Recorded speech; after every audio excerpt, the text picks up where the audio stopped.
అక్రమ రవాణాపై ప్రత్యేక నిఘా ఏర్పాటు చేసినట్లు శ్రీకాకుళం పోలీసులు తెలిపారు. ఇటీవల ఆంధ్ర, ఒడిశా సరిహద్దు ప్రాంతంలో ఎక్కువగా గంజాయి, వన్యప్రాణులు అక్రమ రవాణా, చైన్ స్నాచింగ్ కేసులు నమోదవడంతో పోలీసులు అప్రమత్తమయ్యారు. Palasa railway station, RTC complex, పలు దుకాణాలతో పాటు రద్దీగా ఉన్న ప్రాంతాలలో డాగ్ స్క్వాడ్తో తనిఖీలు చేశారు.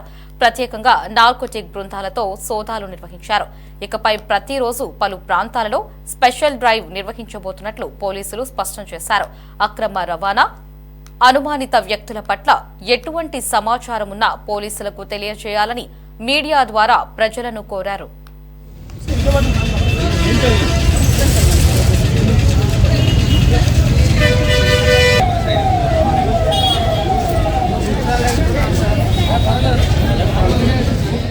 శ్రీకాకుళం జిల్లా ఎస్పీ గారి ఉత్తర్వుల మేరకు, అలాగే సబ్ డివిజనల్ పోలీస్ ఆఫీసర్ ఆదేశాల మేరకు ఈరోజు కొన్ని స్పెషల్ డ్రైవ్ చేయడం జరిగింది.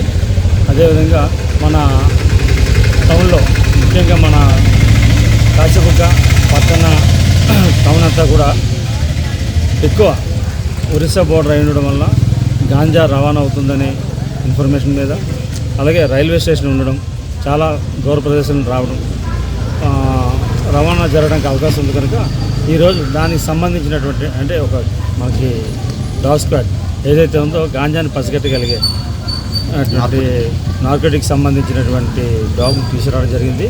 మన రైల్వే స్టేషన్లోని ఆర్టీసీ కాంప్లెక్స్ దగ్గర, అలాగే కొన్ని పాన్ షాపుల దగ్గర మాకు ఉన్నటువంటి ఇన్ఫర్మేషన్ మీద ఇలాంటి అన్ని షాపుల దగ్గర కూడా మనం చెక్ చేయించడం జరిగింది. అదేవిధంగా ఈ ట్రైన్ స్టార్ట్ అయ్యే టైంలోని, అలాగే కొద్దిగా ఎక్కువ రద్దీగా ఉండే ప్లేసుల్లో కూడా కొన్ని వెహికల్స్ కూడా చెక్ చేయడం జరిగింది. ఇదే విధంగా ఏ ఇన్ఫర్మేషన్ ఉన్నా సరే పబ్లిక్ మాకు ఖచ్చితమైన ఇన్ఫర్మేషన్ ఇవ్వగలిగితే ఇలాంటి మన ఈ నార్కోటిక్స్ సంబంధించినటువంటి ఈ టీమ్స్తోని మనం పట్టుకోవడానికి అవకాశం ఉంటుంది. కాబట్టి ఖచ్చితమైన మీరు సమాచారం ఇస్తే కొద్ది గోప్యంగా కూడా ఉంచుతాము. దయచేసి అందరూ కూడా, మన పట్టణ ప్రజలందరూ కూడా మాకు ఇలాంటి సమాచారం ఏదైనా ఉంటే, ఎక్కడైనా సరే గాంజా రవాణా అవుతుందన్నా, లేదంటే ఎక్కడైనా స్టాక్ పాయింట్స్ ఉన్నా సరే, మీకు ఏ ఇన్ఫర్మేషన్ ఉన్నా సరే మాకు తెలియజేసినట్లయితే